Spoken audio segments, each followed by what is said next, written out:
কি কারণে রব্বুল আলামিন মানুষকে পৃথিবীতে পাঠালেন?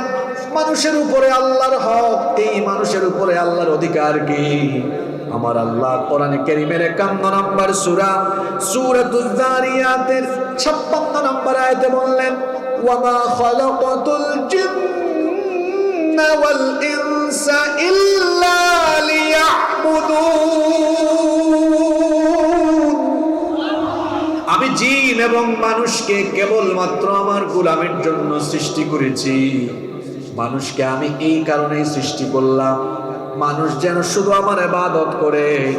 আর এই ইবাদতের ক্ষেত্রে একটা শর্ত আছে। এই শর্তটা কি? কোরআনে কারীমের 4 নম্বর সূরা সূরাতুন নিসায়ের 36 নম্বর আয়াতে আল্লাহ বললেন, ওয়া'বুদুল্লাহা ওয়া লা তুশরিকু বিহি শাইআ। আর তোমরা আল্লাহর গোলামি করো, আল্লাহর ইবাদত করো, ওয়ালা তুশরিকু বিহি শাইআ, তার সঙ্গে কাউকে শরীক করো না। তাহলে আল্লাহর ইবাদতের ক্ষেত্রে শর্ত হলো, আল্লাহর ইবাদতের ক্ষেত্রে শর্ত হলো আল্লাহর সাথে কাউকে শরীক করা যাবে না। কারণ আল্লাহ হচ্ছেন এক, একক, অদ্বিতীয়, কোনো কিছুতে তার সাথে কোনো শরীকানা নাই। আমি বলতে চাচ্ছি, যারা ডানে বামে আছেন উঠা বসা করবেন না। হয়তো জরুরি কাজ থাকতে পারে, যারা আয়োজক থাকেন তাদের কিন্তু অনেক কাজ থাকে না? মেহমান আপ্যায়ন, রিসিপশন, অনেক কাজ থাকে। তো সেই ক্ষেত্রে আপনারা স্টেজের নিচে অবস্থান করবেন যাতে আপনি মুভ করতে পারেন। আর স্টেজে ডানে বামে যারা বসবেন অন্তত বসতে পারেন দীর্ঘ সময়, এরকম মানুষ বসবেন। কারণ এই ধরনের উঠা বসা, এই যে স্টেজটাও নড়াচড়া করে, এগুলোতে ডিস্টার্ব হয়। কোরআনের আলোচনার জন্য আল্লাহ আদব শিখিয়েছেন 2টা। ইদা কুরি আল কোরআন ফাসতামিউ লাহু ওয়া আনসিতু লাআল্লাকুম তুরহামুন। যখন কোরআন পাঠ করা হয়, আলোচনা হয়, তখন 2টো কাজ করো। 1 নম্বর ফাসতামিউ লাহু, দিলের কান দিয়ে শ্রবণ করো। ওয়া আনসিতু, কিপ সাইলেন্ট, চুপচাপ থাকো, নীরব থাকো। তাহলে কি হবে? লাআল্লাকুম তুরহামুন, আশা করা যায় তোমাদের উপরে আল্লাহর রহম, আল্লাহর রহমত, আল্লাহর দয়া, আল্লাহর অনুগ্রহ আসবে। সুবহানাল্লাহ। তাহলে 2টো কাজ করে আমাকে আপনারা সহযোগিতা করতে পারবেন তো ইনশাআল্লাহ। আল্লাহ আমাদেরকে তৌফিক দেন, আমরা বলি আমিন। সম্মানিত সাতক্ষীরাবাসী, আমি বলছিলাম, মনে পড়েছে আমার যে কিয়ামতের দিন আল্লাহ শুধু এই কথা বলবেন না যে তুমি কি 5 ওয়াক্ত নামাজ আদায় করেছো, রমজানে রোজা রেখেছো, সামর্থ্য থাকলে হজ যাকাত দিয়েছো। আল্লাহ শুধু তার ইবাদতের বিষয়ে জিজ্ঞেস করবেন না, বরং আল্লাহ আপনাকে এর বাইরেও আরও কিছু বিষয়ে জিজ্ঞাসাবাদ করবেন। মূলত বেসিক্যালি 2টা বিষয় আল্লাহ মানুষকে জিজ্ঞাসাবাদ করবেন। একটা হচ্ছে আল্লাহ তাআলা তার হকের বিষয়ে জিজ্ঞেস করবেন, আরেকটা হচ্ছে হাক্কুন নাস বা হাক্কুল ইবাদ, মানুষের হকের ব্যাপারে জিজ্ঞেস করবেন। এই যে শেখপাড়ায় মসজিদে গিয়ে 5 ওয়াক্ত নামাজ আদায় করেছেন, মানুষের জায়গা জমি আবার দখল করছেন, মাঝে মাঝে একটু চাঁদাবাজিও করেছেন, মাঝে মাঝে একটু আরেকজনের জমির আইল ঠেলাঠেলি করছেন, আপনি যে নামাজ আদায় করছেন কিনা ওইটার ব্যাপারেও যেমন জিজ্ঞাসাবাদ হবে, তেমনি কোন মানুষের সাথে আপনার বিহেভিয়ার কেমন ছিল, আচার আচরণ কেমন ছিল, ফিজিক্যালি, মেন্টালি, ফিনান্সিয়ালি, অর্থনৈতিকভাবে, শারীরিকভাবে, মানসিকভাবে কোনো মানুষের অধিকার বা হক, রাইট আপনি ক্ষুণ্ণ করেছেন কিনা, পুঙ্খানুপুঙ্খ হিসাব এবং জবাব যার কাছে এ ব্যাপারে দিতে হবে। জুড়ে বলেন তো তিনি কে? 2টা বিষয়ে মানুষকে বিচারের সম্মুখীন হতে হবে। 1 হাক্কুল্লাহ, আল্লাহর হক। 2 হাক্কুন নাস বা হাক্কুল ইবাদ, মানুষের হক, বান্দার হক। কথা বুঝে থাকলে আমাকে একটু সবাই রেসপন্স করেন। বলেন তো কিয়ামতে মূলত কয়টা বিষয়ে সবাইকে জিজ্ঞাসাবাদ হতে হবে? 2টা। 1 আল্লাহর হক, 2 হলো মানুষের হক। এই জন্য আল্লাহ চূড়ান্ত বিচারটা কবরে করবেন না, চূড়ান্ত বিচারটা হাসরে করবেন। কেন? কারণ কবরে চূড়ান্ত বিচার করে চূড়ান্ত ফয়সালা আল্লাহ করবেন না। কারণ হলো আপনি এমন কিছু মানুষের হক নষ্ট করেছেন যারা এখনো দুনিয়ায় আছে, আপনি চলে গিয়েছেন। তাহলে একটা বিচার তখন সঠিক হয়, নির্ভুল হয়, ন্যায় হয় যখন উভয় পক্ষ বাদী বিবাদী সামনে উপস্থিত থাকে। আপনি না হয় আল্লাহর হক যেগুলো নষ্ট করেছেন আল্লাহ হিসাব নিয়ে ফেলতে পারবেন সেখানে, কিন্তু আপনি যে কত মানুষের হক দুনিয়ায় নষ্ট করে গেলেন এটার বিচারের জন্য বাদী বিবাদী উভয় পক্ষ সেখানে উপস্থিত হওয়ার দরকার আছে না নাই? এই জন্য চূড়ান্ত বিচারটা হবে কিয়ামতে। আর এই বিচারটা মূলত দুই দিক থেকে নেওয়া হবে, দুইটা বিষয়ে জিজ্ঞাসাবাদ হবে। বলেন সবাই কয়টা? একটু আরবিতে বলেন। এক কি বলেছি? হকুল্লাহ। বলেন এক কি বলেছি? হাক্কুল্লাহ, আল্লাহর হক। দুই হাক্কুন নাস অথবা হাক্কুল ইবাদ, মানুষের হক। এই দুইটা হকের ব্যাপারে কিয়ামতে জিজ্ঞাসাবাদ হতে হবে। আসেন আমরা এই দুইটা বিষয় নিয়ে কথা বলি। এক, হাক্কুল্লাহ, আল্লাহর হক। আল্লাহর হক এটা আবার কি? আল্লাহর হক হচ্ছে বান্দাকে আল্লাহ তাআলা যে উদ্দেশ্যে পৃথিবীতে পাঠিয়েছেন ওই উদ্দেশ্য অর্জনে হাসিলে বান্দা কাজ করবে, এটা হচ্ছে মানুষের উপরে আল্লাহর হক। মানুষকে পৃথিবীতে আল্লাহ তাআলা কেন পাঠিয়েছেন এই জবাব কোরআনে কারীমের ভেতরে আছে না নাই? এই কারণে রব্বুল আলামিন মানুষকে পৃথিবীতে পাঠালেন, মানুষের উপরে আল্লাহর হক। এই মানুষের উপরে আল্লাহর অধিকার কি? আমার আল্লাহ কোরআনে কারীমের 51 নম্বর সূরা সূরাতুজ যারিয়াতের 56 নম্বর আয়াতে বললেন, ওয়া মা খালাকাতুল জিন্না ওয়াল ইনসা ইল্লা লিয়াবুদুন। আমি জিন এবং মানুষকে কেবলমাত্র আমার গোলামের জন্য সৃষ্টি করেছি। মানুষকে আমি এই কারণেই সৃষ্টি করলাম, মানুষ যেন শুধু আমার ইবাদত করে। আর এই ইবাদতের ক্ষেত্রে একটা শর্ত আছে। এই শর্তটা কি? কোরআনে কারীমের 4 নম্বর সূরা সূরাতুন নিসায়ের 36 নম্বর আয়াতে আল্লাহ বললেন, ওয়া'বুদুল্লাহা ওয়া লা তুশরিকু বিহি শাইআ। আর তোমরা আল্লাহর গোলামি করো, আল্লাহর ইবাদত করো, ওয়ালা তুশরিকু বিহি শাইআ, তার সঙ্গে কাউকে শরীক করো না। তাহলে আল্লাহর ইবাদতের ক্ষেত্রে শর্ত হলো, আল্লাহর ইবাদতের ক্ষেত্রে শর্ত হলো আল্লাহর সাথে কাউকে শরীক করা যাবে না। কারণ আল্লাহ হচ্ছেন এক, একক, অদ্বিতীয়, কোনো কিছুতে তার সাথে কোনো শরীকানা নাই। এজন্য একমাত্র ইবাদত করতে হয় আল্লাহর। আল্লাহর ইবাদতের সাথে কাউকে শরীক করা যায় না। এটা হচ্ছে মানুষের উপরে আল্লাহর হক, এটা হচ্ছে হাক্কুল্লাহ। দেখুন বুখারী এবং মুসলিম শরীফে হাদিস এসেছে, আল্লাহর নবী বলেছেন, হাক্কুল্লাহি আলাল ইবাদি আন ইয়াবুদুহু ওয়া লা ইউশরিকু বিহি শাইআ। আল্লাহর নবী বলেছেন মানুষের উপরে আল্লাহর হক হলো মানুষ কেবলমাত্র আল্লাহর ইবাদত করবে এবং সেই আল্লাহর সাথে সে কাউকে কোন শরীক করবে না।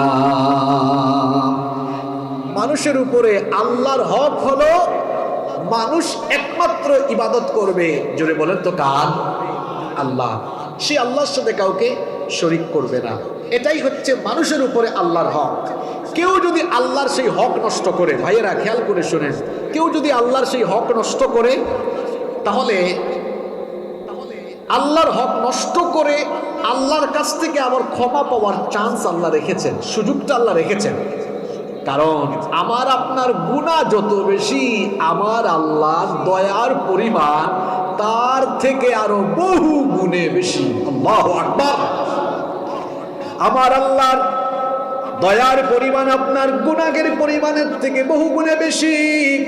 এজন্য হাদিসে কুদসিতে এসেছে, আল্লাহ বলেছেন, ইয়া আদম, হে আদম সন্তান, লাউ বালাগাত যুনুবুকা আনানাস সামাই সুম্মা ইস্তাগফারতানি গফারতু লাক।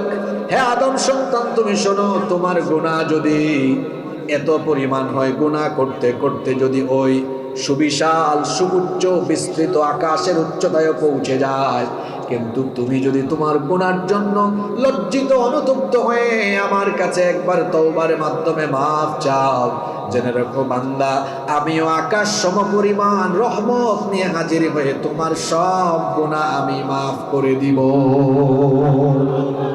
হাক্কুল্লাহ, আল্লাহর হক নষ্ট করলে এখানে আল্লাহ তওবার একটা দরজা খোলা রেখেছেন, যে বান্দা যদি ফিরে আসে আমি তাকে মাফ করে দিতে পারি। এমনকি কিয়ামতের মাঠেও আল্লাহ চাইলে, এটা আল্লাহর ইচ্ছা, আল্লাহর ইখতিয়ার, কোনো গুনাহগারকে আল্লাহ চাইলে মাফও করতে পারেন, এটা আল্লাহর ইচ্ছা। হাক্কুল্লাহর ক্ষেত্রে, আল্লাহর হক নষ্ট করার ক্ষেত্রে আল্লাহ চাইলে কিয়ামতের মাঠেও আল্লাহ কোনো ব্যক্তিকে মাফ করতে পারেন। যেমন একটা ঘটনা এভাবে এসেছে, এক জাহান্নামীকে আল্লাহ বলবেন তুই জাহান্নামী, জাহান্নামে যা। এটা শুনে সে জাহান্নামের দিকে দৌড় মারবে। আল্লাহ বলবেন এই পাগলা এদিকে আয়, তুই যেদিকে দৌড়াস জাহান্নাম চিনস, এটা যে কত কষ্টের জায়গায় দৌড় মারলি কেন? সে বলবে আল্লাহ সারাটা জীবনই তো তোমার হুকুম মানলাম না, কিয়ামতেও কি তোমার অবাধ্য হব? কিয়ামতে তোমার হুকুমটা একটু মানি। আল্লাহর দয়া তখন চলে আসবে। আল্লাহ বলবেন তুই যে এখন আমার হুকুম মানলি, বাধ্যগত হয়ে গেলি, যা মাফ করলাম, জাহান্নামে না জান্নাতে দৌড় মার। সুবহানাল্লাহ। কিয়ামতে আল্লাহ কাকে কিভাবে মাফ করবেন এটা আল্লাহ ভালো জানেন, তবে সেটা কোন ক্ষেত্রে? হাক্কুল্লাহর ক্ষেত্রে, আল্লাহর হকের ক্ষেত্রে। দ্বিতীয় যে বিষয়টি হাক্কুন নাস বা হাক্কুল ইবাদ, এই বিষয়টি খুবই সেন্সিটিভ, বিষয়টি খুবই স্পর্শকাতর। যদি কোনো ব্যক্তি আল্লাহর হকের ব্যাপারে শতভাগ সচেতন থাকে, আল্লাহর হক পরিপূর্ণ আদায় করে, অন্যদিকে কেউ যদি হাক্কুন নাস বা হাক্কুল ইবাদের ক্ষেত্রে উদাসীন থাকে, গাফেল থাকে, সমান তালে মানুষের হক নষ্ট করে, তাহলে সেই ব্যক্তিকে আল্লাহ জান্নাত দিবেন না। ততক্ষণ দিবেন না হক যাদের নষ্ট করেছে সেই সকল লোকরা যদি তাকে মাফ না করে, অথবা তার হক যদি তাকে ফিরিয়ে না দেয়, আল্লাহ তাকে ততক্ষণ পর্যন্ত মাফ করবেন না। অমনোযোগী হয়েন না, আগেই বলে রেখেছে আজকে জীবন ঘনিষ্ঠ কথাবার্তা হবে। কষ্ট হচ্ছে আপনাদের? চিন্তা করেন, একজন লোক 5 ওয়াক্ত নামাজ আদায় করেছে, একজন মহিলা প্রতিদিন পর্দা করেছে, অন্যান্য যত মৌলিক ইবাদত আছে ইসলামের সব ঠিকঠাক মতো পালন করেছে, কিন্তু সমস্যা হলো মানুষের হক নষ্ট করেছে, আল্লাহ তাকে মাফ করবেন না। সে যত বড় তাহাজ্জুদ গুজারি হোক, যত বড় হাজি সাহেব হোক, যত বড় দানশীল হোক, আল্লাহ মাফ করবেন না। আল্লাহ বলবেন যাও যাদের হক নষ্ট করেছো দেখো তারা তোমাকে মাফ করে কিনা, অথবা তুমি তাদের হক তাদেরকে ফিরিয়ে দিয়ে মাফটা নিয়ে আসো।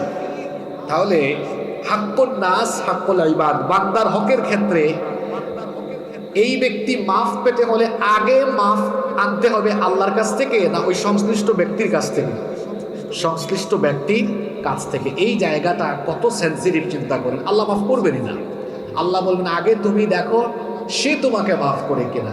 এখন প্রশ্ন হলো কি করে মানুষের হক নষ্ট হয়, আর মানুষের হক নষ্ট করার কারণে কি পরিণতি হতে পারে? এই দুইটা পয়েন্টেই আমরা ফিনিশিং এর দিকে চলে যাব।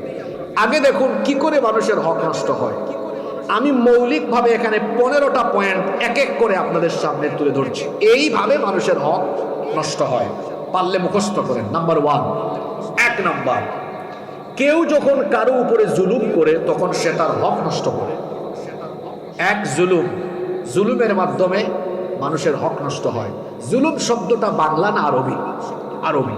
এর অর্থ হলো অত্যাচার, অনাচার, নিপীড়ন, অন্যায়। এক কথায় সোজা বাংলায় যদি বলি, কারো অধিকার নষ্ট করা মানেই তার উপরে জুলুম করা। আপনি যদি কারো অধিকার নষ্ট করেন, জুলুম করে ফেললেন, আর জুলুম করেছেন তো তার হক আপনি নষ্ট করেছেন, হাক্কুল ইবাদ নষ্ট করে ফেলেছেন। আল্লাহ তাআলা তিনি ন্যায়পরায়ণ, এজন্য তিনি কোনো জালিমকে পছন্দ করেন। এজন্য রব্বুল আলামিন কোরআনে কারীমের 3 নম্বর সূরা সূরাতু আল ইমরানের 57 নম্বর আয়াতে বললেন, ইন্নাল্লাহা লা ইউহিব্বুয যালিমিন, নিশ্চয়ই আল্লাহ জালিমদেরকে পছন্দ করেন না। হাদিসে কুদসিতে এসেছে আল্লাহ তাআলা বলেছেন ইন্নী কদ হাররামতু আলাইয়া যুলম, নিশ্চয়ই আমি আমার নিজের উপরে জুলুম করা হারাম করে দিয়েছি। শেষাংশে আল্লাহ বললেন অতএব আমিও তোমাদেরকে জুলুম করতে বারণ করে দিলাম। আল্লাহর নবী বলেছেন ইত্তাকুয-যুলম ফা ইন্নায-যুলমা যুলুমাতুন ইয়াওমাল কিয়ামাহ, জুলুম থেকে বেঁচে থাকো, কারণ কিয়ামতের দিন জুলুমের পরিণতি হবে বড় অন্ধকার। আবার মুসলিম শরীফে হাদিস এসেছে আল্লাহর নবী বলেছেন লা তুওয়াদ্দুনাল হুকুকা ইলা আহলিহা ইয়াওমাল কিয়ামাহ, কিয়ামতের দিন যাদের হক নষ্ট হয়েছে তাদেরকে তাদের প্রাপ্য বুঝিয়ে দেওয়া হবে। তার মানে ক্ষতিগ্রস্ত লোকরা তাদের ক্ষতিপূরণ সেদিন পেয়ে যাবে, আর যারা হক নষ্ট করেছে কিয়ামতের দিন তারা আটক হয়ে যাবে। কোন মানুষের উপর জুলুম করবেন না। এই জুলুমটা কোথায় শুরু হয় জানেন? নিজের পরিবার থেকে জুলুম শুরু হয়। আপনি ভাই হয়ে অন্যান্য ভাইদের হক মেরে খেয়েছেন, ভাই হয়ে বোনের হক মেরে দিয়েছেন। বহু পরিবার এমন আছে বড় ভাই ছোট ভাই বোনদের জায়গা জমি মেরে দিয়েছে। এইরকম সোনার মানুষ আমাদের বাংলাদেশে নাই। পরিবার থেকে জুলুম শুরু হয়, মা বাপের হক নষ্ট হয়ে যাচ্ছে, ভাই বোনদের হক নষ্ট হয়ে যাচ্ছে। আপনি আপনার পাশেই কারো হক মেরে দিয়েছেন, কারো উপরে জুলুম নিপীড়ন চালিয়ে দিয়েছেন, মিথ্যা মামলা করে দিয়েছেন, মিথ্যা সাক্ষ্য দিয়ে দিয়েছেন। কি বলেন? মিথ্যা মামলা, মিথ্যা সাক্ষ্য আমাদের সমাজে নাই তো।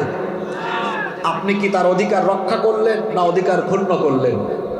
অধিকার ক্ষুণ্ণ করে তার উপর জুলুম করলেন। কি করে মানুষের হক নষ্ট হয়? এক নাম্বার বললাম জুলুমের মাধ্যমে। দুই, অন্যের সম্পদ অন্যায়ভাবে আত্মসাৎ করলে আপনি তার হক নষ্ট করে ফেললেন। মানুষের সম্পদ অন্যায়ভাবে আত্মসাৎ করে ফেলে, জবরদখল করে, এইরকম মানুষ প্রতিটা এলাকায় কম বেশি আছে না নাই? আছে। অনেক ব্যক্তির নামে এলাকায় অনেক অভিযোগ থাকে যে এই ব্যক্তির জায়গা কেনা মানেই ঝামেলায় পড়া। আছে না এরকম? আছে। কারণ এর জায়গা জমির দলিলের কোনো ঠিক ঠিকানা নাই। অনেকের কাছ থেকে জোর করে দখল করে নিয়েছে, কেউ বা আবার পিস্তল ঠেকায় দখল করেছে, কেউ বা আবার বিধবা, কেউ বা আবার এতিমের মাল জোর করে দখল করে নিয়েছে। এমন জালিম আছে না নাই? অন্যায়ভাবে মানুষের মাল সম্পদ আত্মসাৎ করা হারাম। এটা হলো হকুল ইবাদ, বান্দার হক নষ্ট করার শামিল। আল্লাহ তাআলা কোরআনে কারীমের 2 নাম্বার সূরা সূরাতুল বাকারা এর 188 নাম্বার আয়াতে বললেন, ওয়ালা তাকুলু আমওয়ালাকুম বাইনাকুম বিল বাতিল। তোমরা অন্যায়ভাবে কারো সম্পদ আত্মসাৎ করো না। আপনার একটু ক্ষমতা আছে, বংশ বড়, আধিপত্য আছে, এই আধিপত্যবাদ আর ক্ষমতার অপব্যবহার করে কখনো কোনো মানুষের জায়গা জমি দখল করবেন না। এটা অত্যন্ত মারাত্মক গুনাহের কাজ, এটা খুবই অন্যায় একটি কাজ। বুখারীর হাদিস, আল্লাহর নবী বলেছেন, মান আখাযা শিবরাম মিনাল আরদি যুলমান তাওয়াকাহু আল্লাহু মিন সাবঈ আরদিনা ইয়াওমাল কিয়ামাহ। যে ব্যক্তি অন্যায়ভাবে কারো 1 বিঘত জায়গা দখল করবে, কিয়ামতের দিন তার গলার মধ্যে আল্লাহ তাআলা 7 তবক জমিন ঝুলায়া দিবে। নাউযুবিল্লাহি মিন যালিক।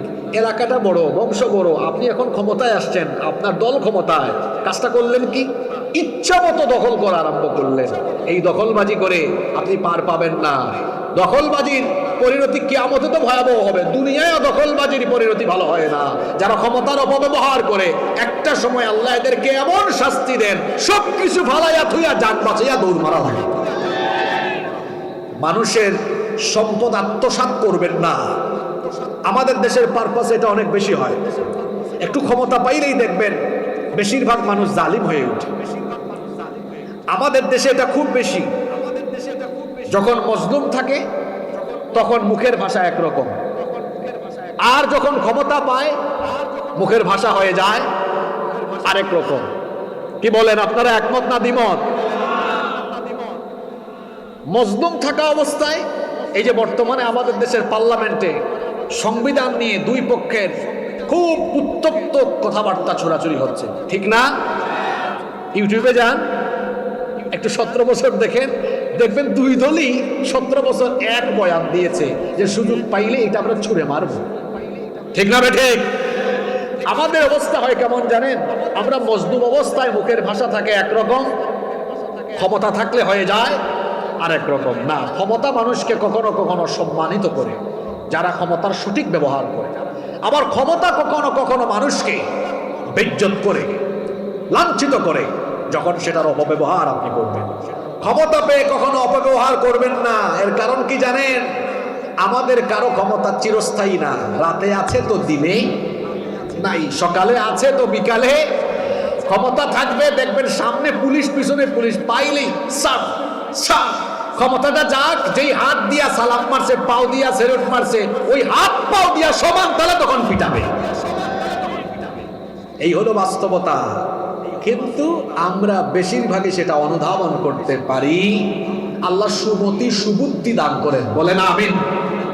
2 নাম্বার বলছিলাম, অন্যায় ভাবে কারো মাল সম্পদ আত্মসাৎ করা, এটাও তার হক নষ্ট করার শামিল।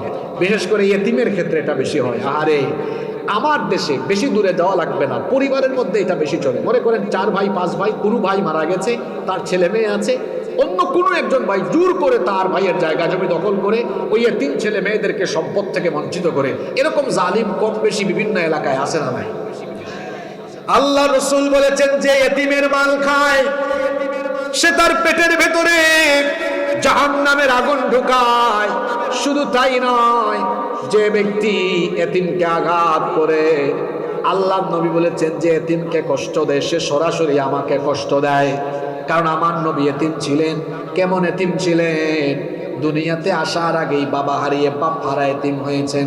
দুনিয়াতে আসার পরে 6 বছর পর মাও হারিয়েছেন, এমন এতিম ছিলেন। তিনি এতিমের কষ্ট বুঝেন, এতিমের কষ্ট তিনি বুঝেন, এতিমের কষ্ট দুঃখ তিনি বুঝেন। এজন্য নবীজি বলেছেন, খবরদার কোনো এতিমকে কষ্ট দিও না। এতিমকে কষ্ট দেওয়া মানে তুমি আমাকে কষ্ট দিয়ে ফেললে। আর তার বিপরীতে যে ব্যক্তি এতিমকে মহব্বত করবে, এতিমকে ভালোবাসবে, এতিম পেলে এতিমের মাথায় হাত বোলাবে, এতিমের দেখাশোনা করবে, লালন পালনের দায়িত্ব নিবে, আল্লাহর নবী তার ব্যাপারে সুসংবাদ দিয়ে বলেছেন। হাদিস শরীফে এসেছেন, আল্লাহর নবী বলেছেন, আনা ওয়া কাফিলুল ইয়াতীমি ফিল জান্নাতি হাকাযা ওয়া দাম্মাস সাবাবাতি ওয়াল উসতা। এই 2টা আঙ্গুল দেখি আল্লাহর নবী বললেন, এই 2টা আঙ্গুল দেখায় নবীজি বললেন, এতিমের দেখাশোনাকারী লালন পালনকারী ব্যক্তি আর আমি নবী নিজে কাল কিয়ামতের দিন এইভাবে এক জান্নাতে কাছাকাছি পাশাপাশি থাকবো। এতিমকে মহব্বত করেন। এক সাহাবী এসে বলেছেন, ইয়া রাসূলুল্লাহ, আমরা বলি সাল্লাল্লাহু আলাইহি ওয়াসাল্লাম, আমার দিল পাথরের মতো শক্ত, কান্নাই আসে না। রাসূল বললেন, তুমি এতিমের সাথে বেশি বেশি সাক্ষাৎ করো, এতিমের মাথায় হাত বুলায় দাও, আল্লাহ তোমার দিলকে নরম করে দিবেন। সুবহানাল্লাহ। এজন্য এতিমের সম্পদ অন্যায় ভাবে আত্মসাৎ করা যাবে না। কোনো মানুষের মাল সম্পদ অন্যায় ভাবে আত্মসাৎ করা যাবে না, এটা মানুষের হক নষ্ট করার শামিল। 3 নম্বর হলো, কোনো মানুষের গীবত করলে সেই মানুষের হক নষ্ট হয়। গীবতকে হারাম করে দিয়েছেন যিনি, তিনি কে? গীবতের চর্চা আমাদের মধ্যে এত বেশি, বিশেষ করে গ্রামে গঞ্জে যে চায়ের দোকান, টঙের দোকান থাকে, এটার নাম আমি দিয়েছি বাংলাদেশের 2nd পার্লামেন্ট। একটু আগে পার্লামেন্ট মেম্বার এসেছেন, ওনারা তো সংসদ অধিবেশনে সংসদীয় ভাষায় সেখানে কথা বলেন। এটা একটা জাতীয় সংসদ। আর আমাদের দেশে প্রত্যেকটা এলাকায় আরেকটা সংসদ আছে, এটার নাম চায়ের দোকানের সংসদ। ওখানে চা বিক্রেতা স্পিকারের ভূমিকায় থাকে, আর চা খোরেরা সাংসদের ভূমিকায় অবতীর্ণ হয়ে চায়ের কাপে চুমুক দেয়। আর আশেপাশের বিভিন্ন জন কি করলো কি না করলো, গীবত করা, বদনাম করা, চুগলখুরি করা তাদের অভ্যাস হয়ে যায়। এইরকম স্বভাব আছে না নাই? এটা কোনো মুমিনের স্বভাব হতে পারে না। কোনো মানুষের গীবত করবে না। আল্লাহ রসুল একবার সাহাবীদেরকে জিজ্ঞেস করলেন, অর্থাৎ আল্লাহ রসুলকে একবার সাহাবীরা জিজ্ঞেস করলেন, ওগো আল্লাহর নবী, গীবতের ব্যাপারে আমাদেরকে বলেন। গীবতের ব্যাপারে আমাদেরকে বললেন। আল্লাহর নবী তখন বললেন, যিকরুকা আখাকা বিমা ইয়াকরাহ। গীবত হলো তুমি তোমার ভাইয়ের ব্যাপারে এমন কিছু বলবে যেটা শুনলে সে অপছন্দ করবে। সাহাবীরা বললেন, আমি যদি তার ব্যাপারে সত্য কথাটাই মানুষকে বলি তাহলে সেটাকে গীবত হবে নাকি? রাসূল বললেন, হ্যাঁ, যদি সেটা সত্য হয় তাহলে সেটা গীবত হবে, যদি মিথ্যা হয় তাহলে সেটা বুহতান বা অপবাদ হবে। নবীজি বললেন, তুমি তোমার কোনো ভাইয়ের গীবত করো না, কারণ গীবতকে হারাম করে দিয়েছেন যিনি। জুড়ে বলেন তিনি কে?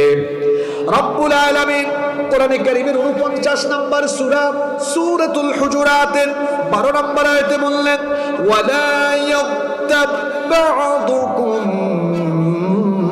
বা'দা আয়ুহিব্বু আহাদুকুম আন ইয়াকুলা লাহমা আখিহি মাইতান ফাকারিহতুমুহ। আল্লাহ বলছেন পরস্পরের গীবত করো না। তোমাদের মধ্যে কি এমন কেউ আছে যে তার মরা ভাইয়ের গোশত খাওয়া পছন্দ করবে? গীবতকে মরা ভাইয়ের গোশত খাওয়ার সঙ্গে তুলনা করা হয়েছে। যে ব্যক্তি গীবত করলো সে যেন মৃত ভাইয়ের গোশত ভক্ষণ করলো। নাউযুবিল্লাহি মিন যালিক। এই যে গীবত করলেন, মানুষের হক নষ্ট করে ফেললেন। নাম্বার 4, 4 নাম্বার, যেভাবে মানুষের হক নষ্ট হয়, কারো ব্যাপারে মিথ্যা অপবাদ দিলে, লোকটা এটা করে নাই কিন্তু মিথ্যা অপবাদ বা বদনাম তার ব্যাপারে আপনি রটিয়ে দিয়েছেন। রব্বুল আলামিন এই ব্যাপারটিকে অত্যন্ত স্পর্শকাতর হিসাবে উল্লেখ করেছেন। মনে করেন আপনি কোনো মুসলমান, পুরুষও হতে পারে নারীও হতে পারে, তার ব্যাপারে আপনি মিথ্যা অপবাদ দিয়ে দিলেন। আল্লাহ বলছেন এটা যারা করে তারা দুনিয়া আখিরাতে লানতের জীবন পেয়ে যায়। রব্বুল আলামিন কোরআনে কারীমের 24 নম্বর সূরা সূরাতুন নূরের 23 নম্বর আয়াতে কি বলছেন শুনেন। ইন্নাল্লাযীনা ইয়ারমুনাল মুহসানাতিল গাফিলাতি লাতি লুইনু ফিদ দুনিয়া ওয়াল আখিরাহ ওয়া লাহুম আযাবুন আযীম। আল্লাহ তাআলা বলছেন যারা সচ্চরিত্রা সরল মনা মুমিনা নারীদের প্রতি অপবাদ আরোপ করে তারা দুনিয়া আখিরাতের জন্য লানতপ্রাপ্ত, অভিশপ্ত, তাদের জন্য যন্ত্রণাদায়ক আযাবের যিনি ব্যবস্থা করেছেন। গলার আওয়াজ বড় করে সবাই বলেন তিনি কে? এজন্য খবরদার, কোন ব্যক্তির ব্যাপারে, হোক সে পুরুষ হোক সে নারী, তার ব্যাপারে অপবাদ দিবেন না। অপবাদ দিলে মনে রাখবেন তার হক নষ্ট করলেন। কিয়ামতের দিন সব আমল আপনার বাতিল হয়ে যাবে, আল্লাহর আদালতে আপনি আটকে যাবেন। আহারে, মাঝে মাঝে তো আমরা ভালো মানুষকে অপবাদ দিই, রাষ্ট্রীয়ভাবে অপবাদ দেওয়া হয়।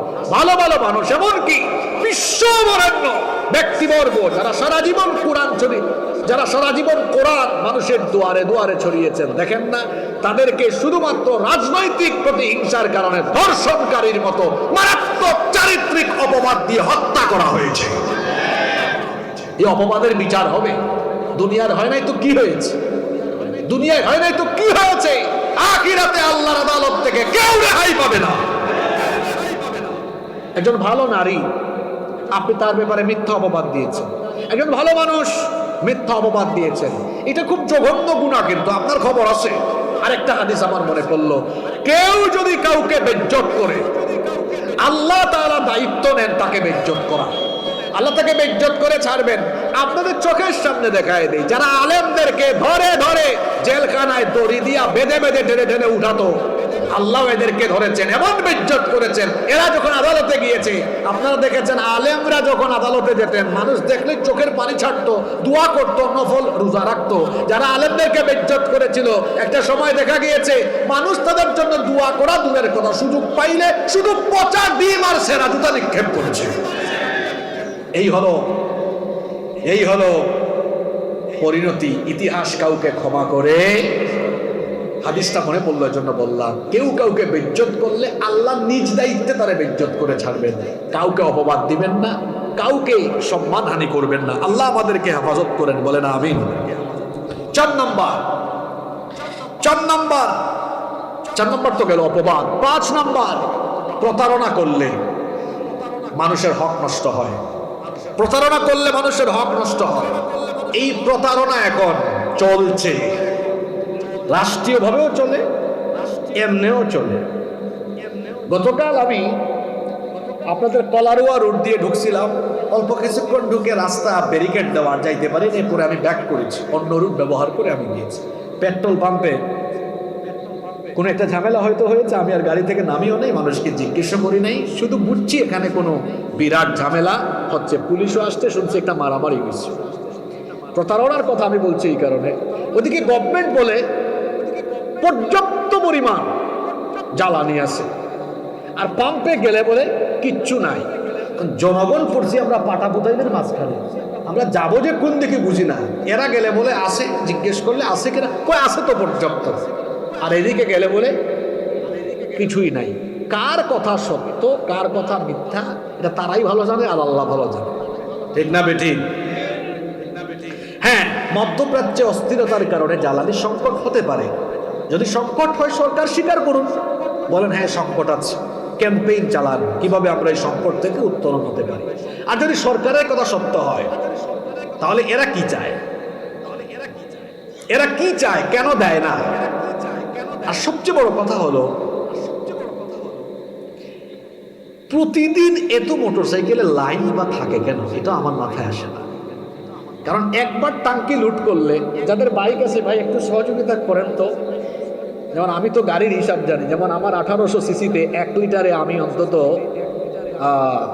এটা চালানোর উপর ডিপেন্ড করে, খুব গতিতে চালালে 10-12 লিটার, আস্তে ধীরে চালালে হয়তো আস্তে ধীরে চালালে 10-12 কিলো যাওয়া যায় প্রতি লিটারে। জুড়ে চালালে 10-12 কিলো যাওয়া যায়, আস্তে ধীরে চালালে 20-22 কিলো যাওয়া যায়। মোটর সাইকেলের ক্ষেত্রে বলেন 150, 200, 250 সিসির মোটর সাইকেলে 45 কিলো 1 লিটারে। 1 লিটারে যদি তরিক ভাই 45 কিলোই হয়, তাইলে তো একবার টাঙ্কি লুট করলে 5 দিন আর লাইনে না যাওয়ার কথা। 15-20 দিন, আপনার বাইক আছে না, 15-20 দিন। তাহলে একই মানুষ কি বারবার দেয় নাকি? এত লাইন থাকে কেন? হ্যাঁ দেয় না, আপনারা বলেন দেয় না। আর তারা বলে, জিজ্ঞেস করলে যে হুজুর একজন নিয়ে যায়, নিয়ে বাড়িতে এটা ফেলে এক জায়গায় জমা করে রাখে, তারপর তার বাইরে পাঠায়, আরেকজনকে পাঠায়। এটাও হইলেও হইতে পারে, নইলে কেন এত সংকট? বাড়ি যেয়ে আবার 500 টাকা লিটার বেচে। এই যে শুরু হয়েছে, এটার থেকে যে কবে আমরা পরিত্রাণ পারবো? রাষ্ট্রীয় সচেতনতাও জরুরি, আমাদের সচেতনতাও জরুরি। উদাই মজুত কইরেন না। শুনেন, যারা বাড়িতে 20 লিটার মজুত করছেন, মানলাম মজুত করছেন, কালকে থেকে যদি তেল শর্ট মানে 20 লিটার দিয়ে কয়দিন চলবেন? এরপরে আপনার তো সেম অবস্থা হবে। আপনি অতিরিক্ত মজুত করে মানুষকে কষ্ট দিয়েন না, যতটুকু দরকার প্রত্যেকে প্রতিদিন অতটুকু নেন, দেখবেন সব স্বাভাবিক থাকবে ইনশাআল্লাহ। আমি প্রতারণার কথা বলছিলাম, ব্যবসা বাণিজ্যে প্রতারণা, রাজনৈতিকভাবে প্রতারণা, বিভিন্ন সেক্টরে আজকে প্রতারণা। আমি এক জিনিস বলে ক্ষমতায় যাই, পরে গিয়ে ওইটা বাস্তবায়ন করি না, এটা কি প্রতারণা নয়? কথা বলে না, এটা কি প্রতারণা নয়? আমি তো প্রতারণা করলাম। আবার আমি ব্যবসা করি এখানে বাগাছড়ায়, বাগাছড়া না এটার নাম, বাগাছড়ায় আমার টাইলসের দোকান আছে। ওখানে শেতপুর থেকে একজন গিয়েছে টাইলস কিনতে, বলতেছে ভাই আমাকে A গ্রেডের টাইলস দেন। দিয়েছে B গ্রেডের টাইলস, আর বলে দিছে মুখ দিয়ে A গ্রেডের দিছি ভাই। তাইলে এটা কি ভালো কাজ করলো না প্রতারণা করলো? গিয়েছে অন্য কোনো দোকানে, জিনিস দিছে 2 নাম্বার, দিয়ে বলতেছে ভাই দিছি 1 নাম্বার। এটা কি ভালো কাজ করলো না প্রতারণা করলো? তার হক আপনি ডিরেক্ট মেরে দিয়েছেন। গিয়েছে মাছের দোকানে, সবজির দোকানে বা যে কোনো দোকানে, একটু এদিক ওদিক তাকাইছে, চাইছিল 1 কেজি, দিছে 950 গ্রাম। এই যে 50 গ্রাম কম দিল, ওজনে কম দিল, এটা কি ভালো কাজ করলো না প্রতারণা করলো? ওজনে কম দেয়, এটা মারাত্মক প্রতারণা। রব্বুল আলামিন সূরাতুল মুতাফফিফিনের প্রথম থেকেই বলছেন, ওয়াইলুল লিল মুতাফফিফিনা আল্লাযীনা ইযা ইকতালু আলান নাসি ইস্তাওফুন ওয়া ইযা কালুহুম আও ওয়াজানুহুম ইউখসিরুন। আল্লাহ তাআলা বলছেন ধ্বংস তাদের জন্য যারা পরিমাপে কম দেয়। যখন তারা নেওয়ার সময় পুরাটাই নেয়, দেওয়ার সময় আবার কম করে দেয়, এদের জন্য ধ্বংস কামনা করেছেন কে? আল্লাহ। আর এইরকম প্রতারণা যারা করে যে কোনো সেক্টরে, আল্লাহ নবী বলেছেন মান গাশশা ফালাইসা মিন্না। জানি না এই হাদিস শোনার পরে কার কেমন অনুভূতি হচ্ছে। আমি হাদিসটা বললে আমার গায়ের লোম দ্বারা হয়ে যায়। কত মারাত্মক কথা নবীজি বলেছেন, যেই ব্যক্তি প্রতারণা করে সে কখনোই আমার উম্মত হতে পারে না। যে প্রতারণা করে, রাসূল বলেছেন সে আমার উম্মত থেকে আউট, ডিলিট। রাসূল বলবেন যাও, দূর হও, চলে যাও, তুমি আমার উম্মত নও। কিয়ামতে রাসূল পাক সাল্লাল্লাহু আলাইহি সাল্লাম যদি কাউকে বলেন তুমি আমার উম্মত না, দূর হয়ে যাও, এই ব্যক্তি আর নাজাত পাওয়ার কোনো চান্স, কোনো সুযোগ আছে? প্রতারক যারা মানুষের সাথে প্রতারণা করে, এদের কোনো মাফ নাই। যারা মানুষের সাথে প্রতারণা করে এরা মানুষের হক নষ্ট করে। নাম্বার 6, 6 নাম্বার, এটা তো অহরহ চলছে আমাদের দেশে, শ্রমিকের হক নষ্ট করা। একজন মানুষকে কাজে লাগালো, খাটালো, তারপর তাকে যথাযথ পারিশ্রমিক দিল না। আমাদের দেশের পারপাসে এটা বেশি না কম? জোরে বলেন, বেশি না কম? বেতন দেওয়ার কথা 1 তারিখে, দিবে 10 তারিখে, তাও ঘুরাইয়া ঘুরাইয়া। গত 2 মাস আগে আমি একটা ভাইবা বোর্ডে বসেছি, কোনো একটা নিয়োগ দিব আমরা, তো এক ক্যান্ডিডেট, তাকে আমাদের পছন্দ হয়েছে। জিজ্ঞেস করলাম, আপনি আপনার আগের প্রতিষ্ঠান থেকে কেন চলে আসতে চাচ্ছেন? উনি লম্বা সময় এখানে সার্ভিস দিয়েছেন, কেন চলে আসতে চাচ্ছেন, কারণটা বলেন। বলল, স্যার গত 10 মাসের বেতন দেয় নাই, পরিবারটা চালাইতে পারি না, ধার করে করে চলে। এই যে 10 মাস তারে খাটাইয়া তার স্যালারি দিল না, তাকে যে স্যালারি দিল না, এটা কি ঠিক করলো না তার হক নষ্ট করলো? জোরে বলেন। অনেকে অনেক শ্রমিকদেরকে, দিনমজুরকে এনে খাটায়, সারাদিন কাজ করায়। যে গরম পড়ছে আজকে, মনে হয় 40-এর মতো ছিল, 40 ডিগ্রির মতো আজকে, তাই না? এত গরম, ঘাম বেরোচ্ছে। আল্লাহ রাসূল বলেছেন, আতুল আজীরা আজরাহু ক্বাবলা আন ইয়াজিফা আরাকুহু। আল্লাহ রাসূল বলেছেন, একজন শ্রমিক যখন কাজ করবে, তার ঘাম শুকানোর আগে তার মজুরি তাকে দিয়ে দাও। সুবহানাল্লাহ। ঘামও শুকায় গেছে, তারিখও চলে গেছে। গার্মেন্টস সেক্টরে দেখেন না, মাঝে মাঝে এরকম হয়। আমাদের দেশে গার্মেন্টস সেক্টরে কিন্তু লোকজন খুব পরিশ্রম করে, ওখানে লম্বা ডিউটি, সেই সকালে ফজরে যেতে হয়, কেউ কেউ রাত করে বাড়ি ফিরে, অনেক খাটায়, বেতনও কম, খুব অল্প বেতন, অনেক কম বেতন, তাও দেখা যায় খাটাতে খাটাতে দিচ্ছে না। আল্লাহর নবী বলেছেন, হাদিসটা খেয়াল করে শুনেন, আল্লাহর নবী বলেছেন, 3 ব্যক্তির বিরুদ্ধে কিয়ামতে আমি দাঁড়িয়ে যাব, এদের ব্যাপারে আমি অভিযোগ করব, এরা কোনোভাবেই জান্নাতে যেতে পারবে না। বুখারীর বর্ণনা এসেছে, সবচাইতে বেশি সংখ্যক হাদিস বর্ণনাকারী সাহাবী আবু হুরায়রা রাদিয়াল্লাহু আনহু, এই হাদিসের বর্ণনাকারী সাহাবী।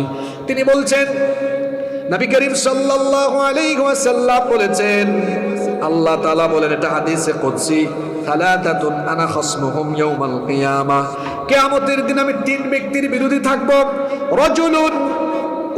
রাজুলুন উ'তিয়া বি সুম্মা গাদারা, রাজুলুন আ'তা বি সুম্মা গাদারা, যেই ব্যক্তি আমার নামে অঙ্গীকার করলো, এরপরে তা ভঙ্গ করলো। 2 নাম্বার ব্যক্তি হলো ওয়ারাজুলুন বাআ হুররান ফাআকালা তামানু, যেই ব্যক্তি কোনো মানুষকে বিক্রি করে তার মূল্য ভোগ করলো। এটা কিন্তু এখনো দুনিয়ায় আছে, এখনো অনেকে আদম ব্যবসা করে, যারা বুঝার হেরা বুঝছে, অনেকে আদম ব্যবসা করে। আল্লাহ নবী বলেছেন, এরকম করে যারা মূল্য বহন করে, আল্লাহ এদের বিরুদ্ধে দাঁড়াবেন। এরপরে আল্লাহ বলছেন, ওয়ারাজুলুন ইস্তাজারা আজীরান ফাস্তাওফা মিনহু ওয়া লাম ইউতিহি উজরাহু, যেই ব্যক্তি কোনো ব্যক্তিকে কোনো কাজে নিয়োগ করলো, তারপরে তার পারিশ্রমিক দিল না, পুরোপুরি তার হক দিল না, সেই ব্যক্তিকে কিয়ামতের দিন আমি জান্নাত দিব না, তার ব্যাপারে কিয়ামতের দিন আমি তার বিরুদ্ধে দাঁড়িয়ে যাব। আল্লাহ যদি কারো বিরুদ্ধে দাঁড়িয়ে যান, সে আর বাঁচতে পারবে?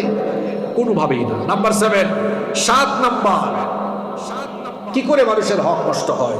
কোনো মানুষের সম্মান হানি করলে, কোনো মানুষের সম্মান হানি করলে, মান হানি করলে হক নষ্ট হয়। এটা আমাদের অনেকের মধ্যেই স্বভাবটা আছে। কিভাবে মানুষের মানহানি হয়? আচ্ছা, একজনের নাম আবুল কালাম, কি সুন্দর নাম, একটু টিটকারি মেরা বলে, এই কালাম্যা বাদাম্যা সালাম্যা। আমাদের দেশে এটা আছে না নাই? অনেক বড় বড় ব্যক্তিরাও এটা অনেক সময় করে থাকে। আল্লাহ তাআলা সূরা হুজুরাতে বলেছেন, বিসাল ইসমুল ফুসুকু বাদাল ঈমান, এর আগে বলেছেন ওয়ালা তানাবাজু বিল আলকাব, কাউকে মন্দ নামে ডেকো না। ঈমান আনার পরে এই অভ্যাস থাকা মানে এটা হলো ফাসিকি, এটা করো না। আমরা অনেক সময় মানুষকে টিটকারি মারি। দেখেন কিছু সহজ সরল মানুষকে গ্রামে বলে, কিরে আবুল, কি খবর তোর? আছে না? এ আবুল, কি খবর তোর? কিছু মানুষ একটু মোটা, মজা করে ডাকে, কিরে মটকা। কিছু মানুষ একটু লম্বা, কয় কিরে খাম্বা। এটা কি তাকে সম্মান দিল না সম্মান হানি করলো? আপনারা হাসতেছেন, অথচ খুব জটিল বিষয় এটা। আপনি এটা বললেন, তার সম্মান হানি করে তার হক নষ্ট করেছেন, আপনি তাকে আঘাত করেছেন, কথার মধ্যে কষ্ট দিয়েছেন আপনি তাকে। এটা করবেন না।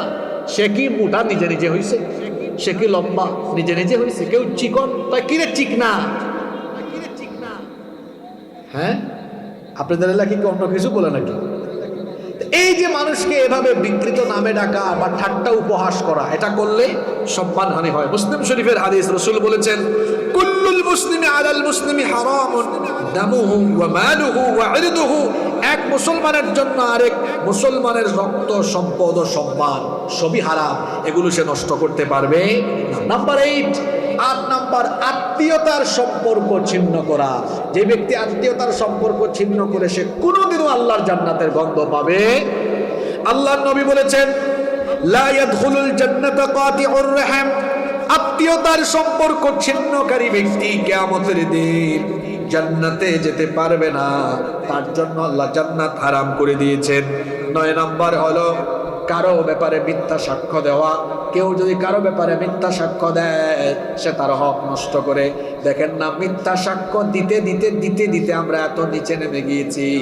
মাঝে মাঝে অনেক মানুষ টাকা পয়সার খাইয়া অথবা রাজনৈতিক উদ্দেশ্যে বড় বড় আলেমদের বিরুদ্ধে মিথ্যা সাক্ষ্য দিয়ে তাদের বিরুদ্ধে সাজার ব্যবস্থা করে দিয়েছে। আছে না নাই? আপনি তার হক নষ্ট করলেন। তারপরে দেখুন নাম্বার 10 নাম্বার, কাউকে অন্যায়ভাবে হত্যা করা বা শারীরিক আঘাত করা, এটাও তার হক নষ্ট করার শামিল। এবং কিয়ামতের ময়দানে বিচারের ক্ষেত্রে বান্দার হকের বিচার যখন আরম্ভ হবে, সবার আগে অন্যায়ভাবে রক্তপাতের বিচার করা হবে, অন্যায়ভাবে হত্যাকাণ্ডের বিচার করা হবে। আল্লাহর নবী বলেছেন, বুখারীর হাদিস, আউয়ালু মা ইউকদা বাইনান নাসি ইয়াউমাল কিয়ামাতি ফিদ দিমা।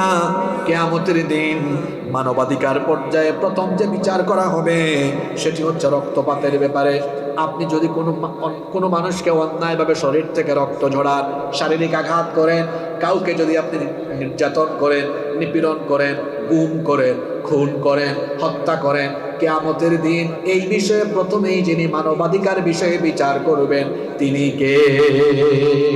মানুষের রক্ত ঝরাবেন না, মানুষের রক্ত ঝরাবেন না। মাঝে মাঝে দেখবেন দেশে এমন এমন পরিস্থিতি মাঝে মাঝে আসে, মনে হয় যেন মানুষের রক্তের কোনো দামই নাই এদের কাছে। হয় কি হয় না? মানুষের রক্ত ঝরাবেন না। মানুষের রক্ত এটা অত্যন্ত সম্মানের পবিত্র একটা জিনিস। এটাকে কখনো অন্যায়ভাবে কখনো কোনো মানুষের রক্ত ঝরাবেন না, আঘাত করবেন না, গুম করবেন না, খুন করবেন না।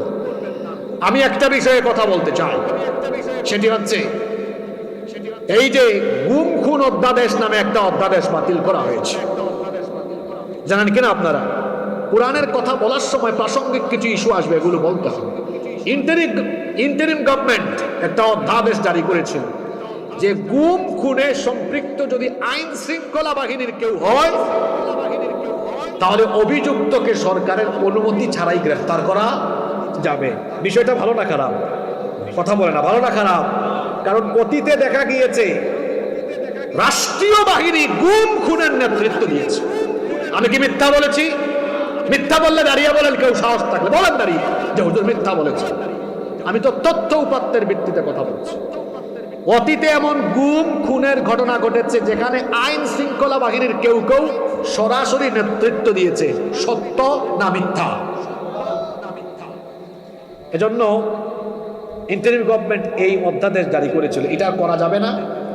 কেউ যদি কোনো বাহিনীর কেউ জড়িত থাকে তার বিচার করা হবে। এখন সেটা বাতিল করা হচ্ছে, বলা হচ্ছে যে সরকারের অনুমতি ছাড়া প্রশাসনিক দায়িত্বে থাকা কাউকে অ্যারেস্ট করা যাবে না। এর মানে কি দাঁড়ায়? এর মানে দাঁড়ায় যে প্রশাসনের কেউ যদি এটা করে তো সরকারের যুগসাজেই তো করবে। আমরা তো আগামীর বাংলাদেশকে আর গুম খুনের বাংলাদেশ দেখতে চাই না। আমাদের সন্তান, পরবর্তী প্রজন্ম, জেন জি, আলফা জেনারেশন, এরা যেন আগামীর বাংলাদেশে নিরাপদে বাস করতে পারে। আমরা সেফ এন্ড সিকিউর, নিরাপদ একটি বাংলাদেশ আমরা চাই। আমরা শান্তিতে থাকতে চাই। আমরা এমনটা চাই না যে কেউ একজন বাড়ি থেকে হঠাৎ করে নাই হয়ে গেছে, আর তার খবর নাই, আর তার খবর নাই, গুম হয়ে গেছে, খুন হয়ে গেছে। এরকম বাংলাদেশ কি আমরা চাই? কথা বলে না, আমরা চাই? আমরা চাই না। আমরা সরকারের ভালো কাজে প্রশংসা করব, ভালোকে ভালো বলবো, খারাপ কিছু করলে আমরা সেটা বলবো। আমরা দোয়া করছি আপনাদের শুভ বুদ্ধির উদয় হোক। মানুষকে কেন অতীত থেকে শিক্ষা নেয় না আমি বুঝি না। শুভ বুদ্ধির উদয় হোক আমরা দোয়া করছি। ভুল পথে পা বাড়ালে প্রতিটি মানুষই তার কর্মফল ভোগ করে। আল্লাহ যেন আমাদেরকে সঠিক সমাজ দান করেন, বলে না আমিন। মানুষের রক্ত এটা আল্লাহর কাছে অনেক অনেক অনেক গুরুত্বপূর্ণ। অন্যায়ভাবে কেউ আঘাত করবে, খুন করবে, সে মানুষের হক নষ্ট করার কারণে কিয়ামতে আসামি হবে। 11 নম্বর, পিতামাতার হক নষ্টকারী এই ব্যক্তির জন্য জান্নাত হারাম। পিতামাতার হক নষ্টকারীর জন্য জান্নাত কি? এখানে অনেকে আছেন আব্বা আম্মা জীবিত আছেন, ভাই আমার কথায় কষ্ট নিয়েন না। পিতামাতা জীবিত থাকা অবস্থায় পিতামাতাকে অনেকে ভাগাভাগি করে। একবার এক পরিবারের 3 ভাই ঘরে মিটিং এ বসেছে। বড় ভাই ছোট 2 ভাইকে বলতেছে, শোনো, আম্মা আব্বার খাওয়া দাওয়া, চিকিৎসা, লালন পালন, চলো আমরা এগুলো ভাগ করি। আমি 1 মাস, মেজো ভাই তুমি 1 মাস, ছোট ভাই তুমি আরো 1 মাস। এভাবে মাসিক ভিত্তিতে আমরা দায়িত্ব পালন করি। মেজো ভাই বলতেছে, ভাই 1 মাস করে কি দরকার, চলেন এক কাজ করি, 4 মাস 4 মাস 4 মাস, 3 4 কত হয় 12, এভাবে ভাগ করে নিই। ছোট ভাই বলতেছে বড় 2 ভাইকে, আচ্ছা আপনারা তো আমার বড়, দুইজনই বড়, ছোট ভাই হয়ে একটা দাবি আপনাদের কাছে করি, আব্বা আম্মাকে ভাগ করার দরকার নেই। আব্বা আম্মার খাওয়া দাওয়া, চিকিৎসা, ভরণ পোষণ যা আছে সব দায়িত্ব আমি নিতে চাই, আপনারা আমাকে এই সুযোগটা দেন, এটা আপনাদের কাছে আমার আবদার। বড় 2 ভাই কায়দা করে জবাব দিয়েছে, তুই আমাদের ছোট, ছোট হয়ে বড় ভাইদের কাছে আবদার করেছিস, আমরা কি তোর দাবি ফেলাইতে পারি? ঠিক আছে যা, তোর দাবি পূরণ করলাম। এই 3 ভাইয়ের কথা শুনছে মাঝখান দিয়ে এক চাচা এসে, ওই চাচা বলতেছে ছোট ছেলেটাকে, ভাতিজা তুমি এত ব্যাকুল কেন? সে বলতেছে, চাচা কেন? তোমার 2 ভাই দায়িত্ব নিতে চেয়েছে, তুমি দিলা না, একাই দায়িত্ব নিলে, এখন তো তোমার একার খরচ হবে বেশি, তাদের তো কোনো খরচ নাই, তারা বেঁচে গেল। সেই ছেলেটা বলতেছে, চাচা আপনি কিছু মনে করেন না, আপনিও এক ব্যাকুল, আমার 2 ভাই হেরা আরেক ব্যাকুল। এরা যদি বুঝতো যে পিতা মাতা আব্বা আম্মার জন্য খরচ করলে, খাওয়ালে, চিকিৎসা করালে সম্পদ দেওয়ার মালিক কে, তো আল্লাহ খুশি হয়ে যাবেন। আল্লাহ খুশি হলে তো আমার সম্পদ কমবে না, বরং সম্পদ শুধু বাড়বে তো বাড়বে, বাড়বে তো বাড়বে। সুবহানাল্লাহ। জন্য আমি বুঝে শুনে এই দায়িত্ব নিয়েছি। আমি জানি যে আমার আব্বা আম্মার খেদমত করে যদি আব্বা আম্মাকে রাজি খুশি করাই আর শুধু একটা মুচকি হাসি দেওয়াইতে পারি, তাহলে আমার আল্লাহর আরশ আমার উপর খুশি হয়ে যাবে। সুবহানাল্লাহ। পিতা মাতাকে যারা ভাগ করে কষ্ট দেয়, এরা নাফরমান, বেয়াদব সন্তান। পিতা মাতাকে ভাগ করতে কে বলেছে? প্রতিযোগিতা হবে যে কে আব্বা আম্মাকে বেশি খাওয়াইতে পারে, বেশি দিতে পারে, প্রতিযোগিতা করেন, নো ভাগাভাগি। এখানে আপনারা যারা আছেন এলাকায়, মা বাপকে ভাগ করবেন না, বরং খাওয়ার টাইম হয়েছে, এখন বলবেন খাওয়াবো কিভাবে? খাবার টাইম হয়েছে না জোহরের ওয়াক্তে, নামাজ শেষে দুপুরবেলা খাবার, প্রত্যেক ঘর থেকে খাবার আনেন। আব্বা আম্মা দেখেন না কতগুলো আইটেম, যেটা ভাল লাগে খান, এভাবে রাজা রানীর মতো তাদেরকে খাওয়া। ভাগ করতে কে বলছে আপনাকে? অসুস্থ হয়েছে, টাকা প্রত্যেকেই সামনে দেন, যে কত লাগবে সব দিয়ে দিন। এভাবে আব্বা আম্মার দেখাশোনা করতে হয়। কিন্তু আমরা কি করি এলাকায়, মা কিছুদিন থাকে বড় ভাইয়ের বাড়ি ওইটা, এজন্য মনে হয় তাবলিগে বেরোইছে, আগামী মাসে মেজো ভাইয়ের বাড়ি এখানে ওই বাড়ি। হাসতেছেন আপনারা, কথা সত্য না মিথ্যা? বেয়াদব, তোর মা বাপ কি তাবলিগে বের হয়েছে? তোর লজ্জা করে না? তোর মা বাপ একবার ওই বাড়ি আর একবার ওই বাড়ি যায়, তোর মা বাপকে আলাদা বাড়ি বানিয়ে দে, খাবারের টাইম হলে তোরা সবাই মিলে খাবার মা বাপের সামনে হাজির করে দেয়। বেয়াদব, বেয়াদব তার মা বাপকে ঘুরায়। ওই দিন আমি এক জায়গায় গিয়েছি, 4 ভাই, বললাম বাবা মা আছে? আছে তো। বললাম আপনার আব্বাকে ডাক দেন, একটু দেখে যাই। কয় আব্বা তো আমার এখানে নাই। বললাম কোথায়? কয় বড় ভাইয়ের বাড়িতে এই মাসে সিরিয়াল আছে। খুব কষ্ট পেয়েছি আমি, খুব কষ্ট পেয়েছি আমি। পিতা মাতাকে ভাগ করবেন না, কখনোই ভাগ করবেন না। পিতামাতা আমাদেরকে কি ছোটবেলায় ভাগ করেছেন? কথা বলে না, ভাগ করেছেন? আব্বা আম্মাকে ভাগ করবেন। বড় ভাইয়ের বাড়িতে 2 মাস, মেজো ভাইয়ের বাড়িতে 2 মাস, কষ্ট দেন কেন? যদি ভাইরা আলাদা আলাদা বাড়ি করেন তো মা বাপকে আলাদা বাড়ি করেন। মা বাবার খাবার দাবার, চিকিৎসা যা লাগে আপনি নিয়ে যাবেন, মা বাবা আপনার কাছে আসবেন। আল্লাহ রাসূল বলেছেন, বাবানি, হাদিসটা শুনেন, বাবানি মুআজ্জিলানি উকুবাতুহুমা ফিদ দুনিয়া, 2টা পাপ এমন আছে, এই পাপ যারা করে দুনিয়াতেই আল্লাহ তড়িঘড়ি করে শাস্তি দেন। 1 আল বাগি, আল্লাহর সাথে সীমালঙ্ঘন। 2 হুকুকুল ওয়ালিদাইন, পিতামাতার অবাধ্য সন্তান, এদেরকে দুনিয়াতে আল্লাহ শাস্তি দেন। অল্প বয়সে আল্লাহ দেখাইছেন, এজন্য আপনাদের সামনে কথা বলবো বলে হয়তো আল্লাহ দেখাইছেন। আমি নিজের চোখে দেখেছি, পিতামাতার খেদমত করে নাই, টাকা পয়সা ব্যবসা বাণিজ্য সব হারাইয়া এখন লানতের জীবন যাপন করে ভিক্ষুকের মতো হাত পেতে পেতে খাইতে হয়। জীবন তছনছ হয়েছে মা বাপের অভিশাপে। অভিশপ্ত জীবন বানাবেন না। মা বাবার পায়ের কাছে পড়ে থাকেন। আমার মা বাপ একদিকে, গোটা দুনিয়া আরেকদিকে। এই হবে সন্তানের সেন্টিমেন্ট, এই হবে সন্তানের বিবেক, এই হবে তার অনুভূতি যে আমার পৃথিবী একদিকে, আমার মা বাবা আরেকদিকে। একটু মায়া লাগে না? আপনার বাবার দাড়িটা পেকে গেছে, আমার তো বাবাও নাই মাও নাই। আমি যখন কোনো বুড়া মানুষকে দেখি আমার চোখের সামনে বাবার ছবিটা ভেসে উঠে। এজন্য আমি যেখানে বুড়া মানুষদেরকে দেখি তখন আমি বাবা বলে ডাকি, বাবা সম্বোধন করি, যে বাবা কেমন আছে। চেহারার দিকে তাকালেই তো মায়া লাগে। চামড়াটা কুচকে গেছে, হাত পায়ের চামড়া কুচকে গেছে, চুলদারি পেকে গেছে, আরে চক্ষুটা ঢুকে যাচ্ছে। কত কষ্ট করেছে এই বাবা সারাটা জীবন আমাদের জন্য। মা চেহারাটা দেখলেই তো অন্তরে একটা প্রশান্তি অনুভব হয়। যেদিন আপনার মা আপনাকে জন্ম দিয়েছে, জিহাদের ময়দানে মুজাহিদের মতো রক্তাক্ত হয়েছে। আপনার মা আপনাকে জন্ম দিতে গিয়ে কি কষ্ট করেছে। এক সাহাবী তার মা, বুড়ি মাকে নিয়ে তাওয়াফ করতেছে কাবা ঘর। তাওয়াফ শেষ করে আল্লাহ রাসূলকে এসে বলে, ইয়া রাসূলুল্লাহ সাল্লাল্লাহু আলাইহি ওয়াসাল্লাম, আমি তো আমার মাকে কাঁধে নিয়ে তাওয়াফ করে হজের দায়িত্ব শেষ করেছি, আমি তো আমার মায়ের হক আদায় করে ফেলেছি। আল্লাহ রাসূল বললেন, সাহাবী, তোমার মা যে তোমাকে 10 মাস পেটে নিয়েছে, তুমি যে মাঝে মাঝে পেটের ভিতরে গুতাগুতি করতা, আর তোমাকে জন্ম দিতে গিয়ে তোমার মার যে কষ্ট হয়েছে, এই যে এত মাসের কষ্ট, মাঝে মাঝে যে শব্দ বলতো, তুমি তো সারা জীবন তোমার মার খেদমত করে একটা শব্দের ঋণও পরিশোধ করতে পারবে। আল্লাহু আকবার।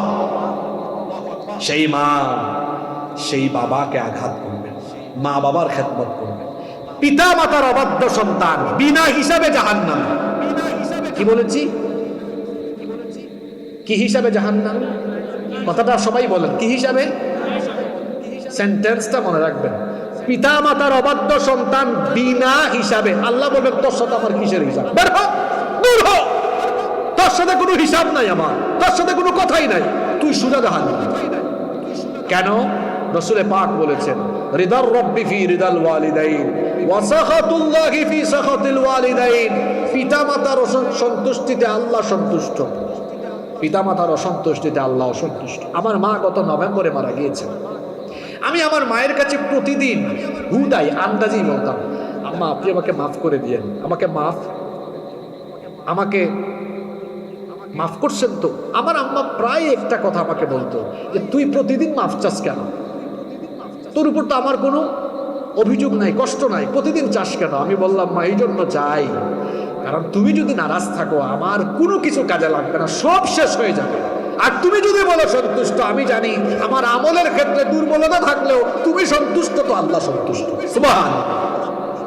পিতা মাতাকে সন্তুষ্ট করবেন, পিতা মাতাকে কষ্ট দিবেন না। আল্লাহ তুমি আমাদেরকে পিতা মাতার অনুগত সন্তান বানিয়ে দাও, বলেন আমিন। কষ্ট হচ্ছে আপনাদের?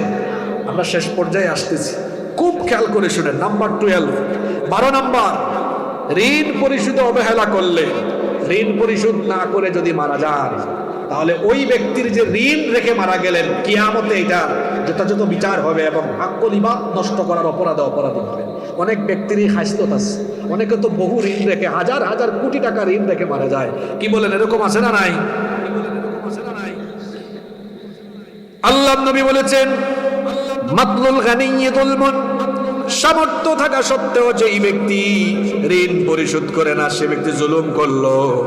তিরমিজির বর্ণনায় হাদিস এসেছে নাফসুল মুমিনি মুআল্লাকাতুন বিদাইনিহি হাত্তা ইউকদা আনহু, যেই ব্যক্তি ঋণ পরিশোধ না করে মারা গেল, ঋণ পরিশোধ করলো না অথচ সামর্থ্য ছিল, তার আত্মা ঝুলন্ত অবস্থায় থাকে। তার মানে হলো ঋণ যদি পরিশোধ কেউ না করে সেই ব্যক্তিও কঠোর পরিস্থিতির সম্মুখীন হবে। নাম্বার 13 নম্বর হচ্ছে চুগলখুর। চুগলখুর জান্নাতে ঢুকতে পারবে না। আল্লাহর নবী বলেছেন বুখারী শরীফের হাদিস, লা ইয়াদখুলুল জান্নাতা নাম্মাম, চুগলখুর কখনো জান্নাতে ঢুকবে না। আমাদের এলাকায় চুগলখুরি আছে না নাই? চুগলখুরির স্বভাব ছাড়তে হবে। কেউ আছে এর কথা তারে লাগায়, তার কথা এর লাগায়। এইরকম মানুষ কিন্তু প্রতি এলাকায় কম বেশি আছে। চুগলখুরি করা মানে মানুষের হক নষ্ট করা। এটা আপনি করবেন না, এটা অত্যন্ত মারাত্মক কাজ। এই চুগলখুর কখনো জান্নাতে ঢুকতে পারবে না বলেছেন মুহাম্মদ, আমরা বলি সাল্লাল্লাহু আলাইহি ওয়াসাল্লাম। নাম্বার 14 নম্বর হচ্ছে নষ্ট করে বসে প্রতিবেশীর বাড়ির সামনে ময়লা ফেলে। নিজের বাড়িতে এত জুড়ে জুড়ে গান বাজায়, প্রতিবেশীর বাড়িতে মানুষ ঘুমাতে পারে না। এরকম হয় কি হয় না? প্রতিবেশীকে যারা কষ্ট দিবে, আল্লাহর নবী বলেছেন মুসলিম শরীফের হাদিস, ওয়াল্লাহি লা ইউমিন, ওয়াল্লাহি লা ইউমিন, ওয়াল্লাহি লা ইউমিন, তিনবার নবীজি এই কথাটা বলেছেন। আল্লাহর কসম ওই ব্যক্তি মুমিন নয়, আল্লাহর কসম ওই ব্যক্তি মুমিন নয়, আল্লাহর কসম ওই ব্যক্তি মুমিন নয়। সাহাবীরা বললেন মান ইয়া রাসূলুল্লাহ, আমরা বলি সাল্লাল্লাহু আলাইহি ওয়াসাল্লাম, ওগো আল্লাহর নবী কোন ব্যক্তির কথা বলছেন? নবীজি বললেন আল্লাযী লা ইয়ামানু জারুহু বিওয়াকি, আল্লাযী লা ইয়ামানু জারুহু বিওয়াইকা। আল্লাহর নবী বললেন যার প্রতিবেশী তার অনিষ্ট থেকে, ক্ষতি থেকে নিরাপদ নয়, সেই ব্যক্তি কখনো মুমিন নয়। এখানে এক এক করে মোট কয়টা পয়েন্ট আমি বলেছি বলেন তো? 15টা পয়েন্ট বলেছি। এই 15টাই হলো মানুষের হকের সাথে সম্পর্কিত। এই 15 জন ব্যক্তিকে আল্লাহ কিয়ামতে মাফ করবেন না। এই 15 জন ব্যক্তিকে আল্লাহ কিয়ামতে কি করবেন না? মাফ করবেন না। এই 15 জন ব্যক্তিকে কিয়ামতে আল্লাহ কোনোভাবেই মাফ করবেন না। আপনাদের জ্ঞাতার্থে আমি পয়েন্টগুলো আবারও বলি, মনোযোগ আছে আপনাদের? এরপরে আজকের আলোচনার সারাংশ একটা হাদিস বলে মোনাজাতে যাব। ওই কথাটাই সবচেয়ে গুরুত্বপূর্ণ। আজকের পুরা আলোচনা মনে রাখতে না পারলেও এই হাদিসটা মুখস্থ করে বা হাদিসটা বুঝে আপনারা যাবেন, পারবেন তো ইনশাআল্লাহ? 15টা পয়েন্ট বলি। এই 15 জনকে আল্লাহ মাফ করবেন না। 1, জালিম। আমার সাথে আপনারা বলবেন 1 কি বলেছি? 2, অন্যায়ভাবে মানুষের মাল সম্পদ আত্মসাৎকারী। সংক্ষেপে বলেন আত্মসাৎকারী। 2 নম্বর কে? 3, গীবতকারী। বলেন 3 নম্বর কি? 4, অপবাদ দানকারী। 4 কি? 5, প্রতারক। 5 নম্বর কি? প্রতারক। 6 নম্বর হচ্ছে শ্রমিকের হক নষ্টকারী। 6 নম্বর কি? শ্রমিকের হক নষ্টকারী। 7, যে মানুষের সম্মানহানি করে। মানুষের কি করে? সম্মানহানি করে। 8, আত্মীয়তার সম্পর্ক ছিন্নকারী। 9, মিথ্যা সাক্ষ্য প্রদানকারী। 10, শারীরিক আঘাতকারী এবং হত্যাকারী, খুনি। 11, পিতামাতার হক নষ্টকারী। 12, ঋণ পরিশোধ যে ব্যক্তি করে নাই। 13 নম্বর হচ্ছে চুগলখোর। 14 নম্বর স্ত্রীর হক নষ্টকারী। 15 নম্বর, এখানে স্ত্রীর সাথে আরেকটা অ্যাড করি, স্বামী স্ত্রীর হক নষ্টকারী। মাহফিলে তো মহিলারাও আছে, আমি তো শুধু আপনাদেরকে অ্যাপ্রোচ করছি। অনেক মহিলারা স্বামীর হক নষ্ট করে, আছে না? এদেরকে আল্লাহ মাফ করবেন না। আর 15 নম্বর হচ্ছে প্রতিবেশীর হক নষ্টকারী। এই 15টা বিষয়ই, 15টা পয়েন্টই মানুষের হকের সাথে সম্পর্কিত, এবং মানুষের হকের সাথে সম্পর্কিত এই 15 জন ব্যক্তিকে আল্লাহ কোনোদিনও মাফ করবেন। মানুষের হক নষ্ট করে কেউ যদি মারা যায়, কিয়ামতের দিন সে নিঃস্ব হবে। দেউলিয়া বুঝেন তো আপনারা? দেউলিয়া একজন ব্যবসায়ী, ব্যবসা করতো নাভারণে, বেনাপুলে। পুঁজি ছিল 50 লক্ষ টাকা, ব্যবসায়ও লস খাইছে, 50 লাখও হারাই ফেলছে, তখন আমরা তাকে কি বলি? জোরে বলেন, কি হয়ে গেছে? দেউলিয়া হয়ে গেছে, নিঃস্ব হয়ে গেছে। আল্লাহ নবী বলেছেন কিয়ামতে কারা দেউলিয়া হবে, কারা নিঃস্ব হবে, তিনি একবার সাহাবীদেরকে বলছেন। এই হাদিসটা আপনারা মনে রাখবেন। এই হাদিসটি এসেছে সরাসরি বুখারী শরীফে। হাদিসটি বর্ণনা করেছেন সবচেয়ে বেশি হাদিস বর্ণনাকারী সাহাবী, নাম হলো আবু হুরায়রা রাদিয়াল্লাহু আনহু।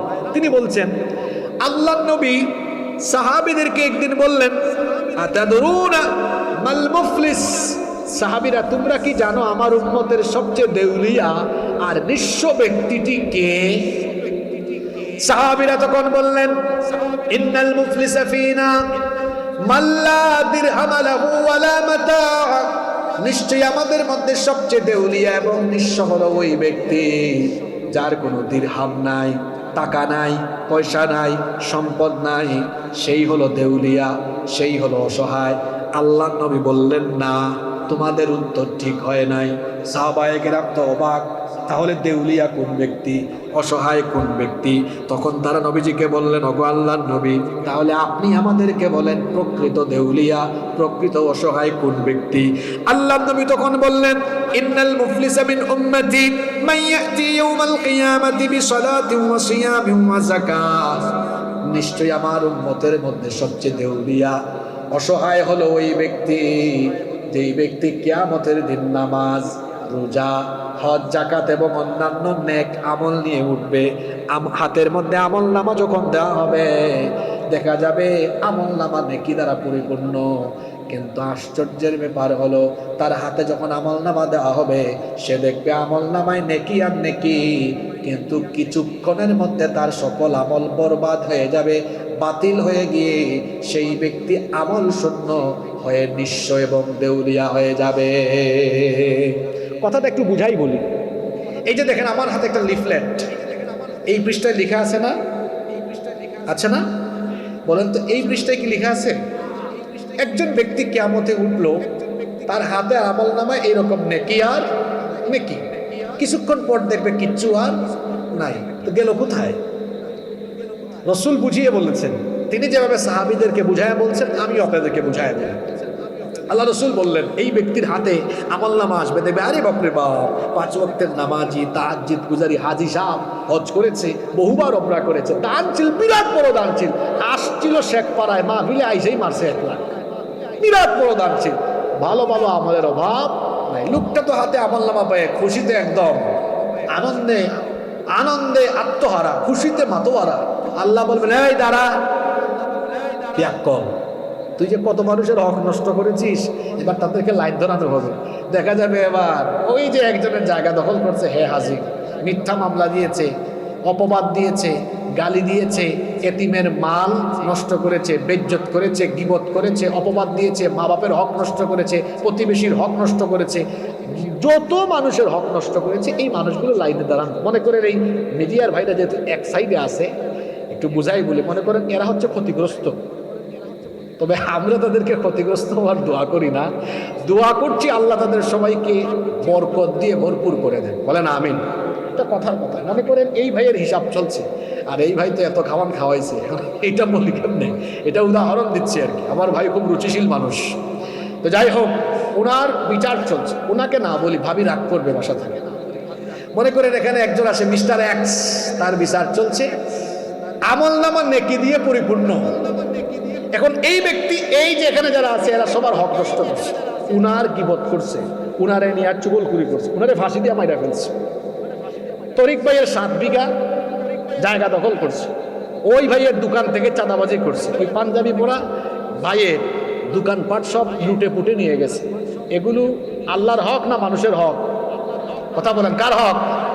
আল্লাহ হেরে ধরবেন, এই দাঁড়া, তুই তো 5 ওয়াক্তের নামাজি, এই যে এখানে একজন আছে মিস্টার এক্স, 5 ওয়াক্তের নামাজি, এত রোজা, এত দান সদকা, এত আমল, এদের যে ক্ষতি করলি, দেখি এরা কি বলে।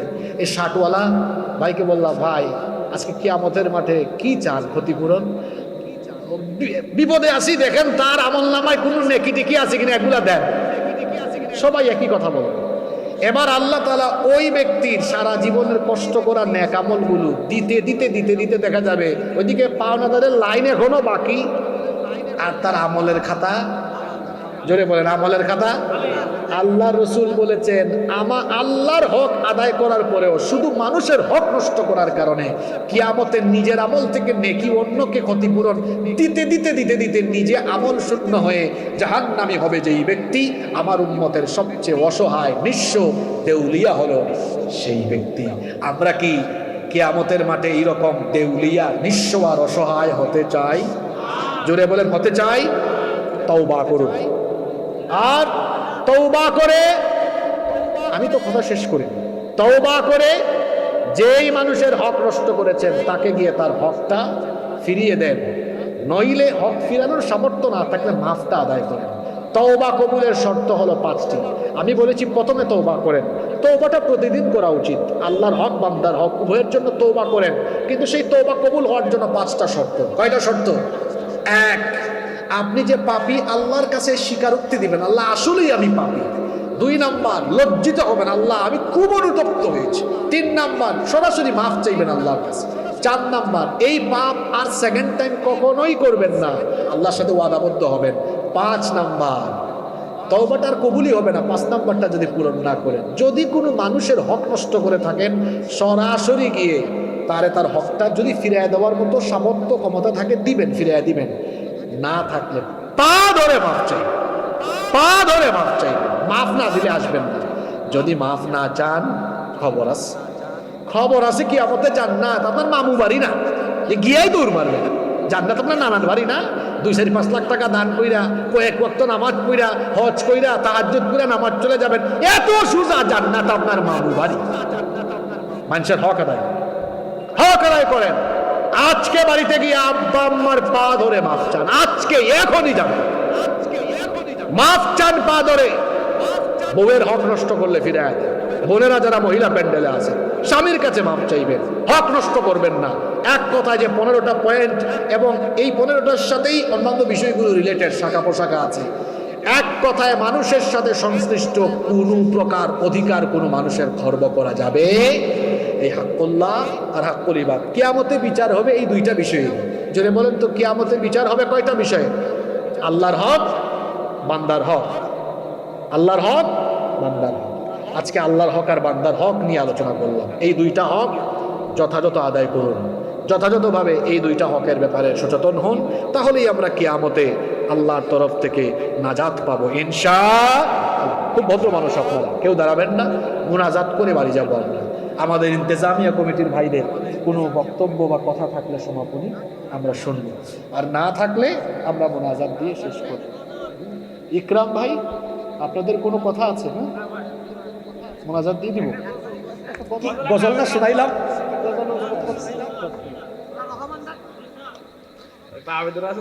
হ্যাঁ, কি আবেদন?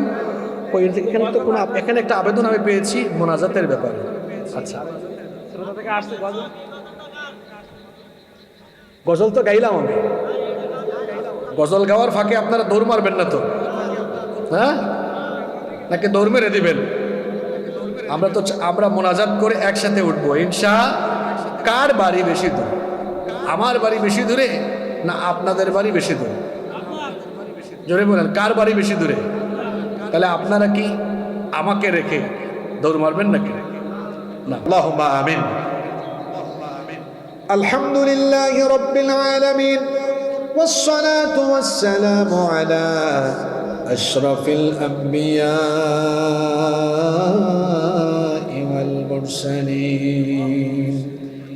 ربنا ظلمنا أنفسنا وإن لم تغفر لنا وترحمنا لنكونن من الخاسرين. ربنا هب لنا من أزواجنا وذرياتنا قرة أعين واجعلنا للمتقين إماما. ربنا اغفر لنا ولإخواننا الذين سبقونا بالإيمان ولا تجعل في قلوبنا غلا للذين آمنوا ربنا إنك رؤوف رحيم ربنا إننا سمعنا مناديا ينادي للإيمان أن آمنوا بربكم فآمنا ربنا فاغفر لنا ذنوبنا وكفر عنا سيئاتنا وتوفنا مع الأبرار رب العالمين ওগো আমাদের মালিক ওগো আমাদের রব দীর্ঘ রাত পর্যন্ত গভীর রাত অবধি আমরা তোমার কালাম থেকে আলোচনা করে আলোচনা শুনে জীবনের সমস্ত গুনাহগুলোকে সামনে নিয়ে সকল গুনাহের জন্য লজ্জিত অনুতপ্ত হয়ে তোমার দরবারে গোলামের মতো মাথা নত করে ভিক্ষার দোকানা হাত তোমার কাছে তুলেছি গো আল্লাহ রব্বুল আলামিন আমরা এত গুনাহ করেছি এত পাপ করেছি আমাদের গুনাহের দিকে যদি তাকাও আমাদের মতো গুনাহগারদেরকে তোমার ক্ষমাও করতে ইচ্ছে হবে না এত পাপ এত গুনাহ আমাদের আল্লাহ যতই আমরা গুনাহগার হই না কেন আমরা তো এই বিষয়টা জানি আমাদের পাপের পরিমাণ যত বেশি আমরা জানি আমাদের গুনাহের পরিমাণ তার থেকে আরো বহু গুণে আমরা জানি আমাদের গুনাহের পরিমাণ যত বেশি তার থেকে তোমার দয়ার পরিমাণ আরো বহু গুণে বেশি রব্বুল আলামিন আমাদের গুনার দিকে না তাকিয়ে তোমার রহমতের দিকে লক্ষ্য করে তোমার গফফার নামের খাতিরে আমাদের জীবনে ছোট বড় জানা অজানা যত গুনাহ আছে দয়া করে সব গুনাহ তুমি মাফ করে দাও রব্বুল আলামিন আমাদেরকে অভিশপ্ত শয়তান থেকে হেফাজত করো শয়তানের ধোঁকা থেকে আমরা তোমার দরবারে পানাহ চাই রব্বুল আলামিন আমাদের স্ত্রী সন্তান পরিবার পরিজন সবাইকে মাফ করে দাও মাবুদ গো দয়া করে মেহেরবানি করে আমাদের কলিজার টুকরা আব্বা আম্মাকে তুমি মাফ করে দাও আল্লাহ আমাদের যাদের বাবা মা আমাদেরকে আদর স্নেহ মমতা ভালোবাসা দিয়ে প্রতিপালন করেছে সেই বাবা মা যাদের দুনিয়া থেকে বিদায় হয়েছে আল্লাহ আমাদের ব্যথা আর কষ্ট অন্যরা বুঝবে না নিজের দুইটা হাত দিয়ে নিজের পিতা মাতাকে কবরে শুইয়ে দেওয়ার যে যাতনা যে কষ্ট এটা পিতা মাতা না হারালে বোঝা যায় না আল্লাহ আমরা যারা বাপ মা হারিয়ে এতিম হয়ে এখন বাবা মাও ডাকতে পারি না বাবা মাকে প্রচন্ড রকম অনুভব করি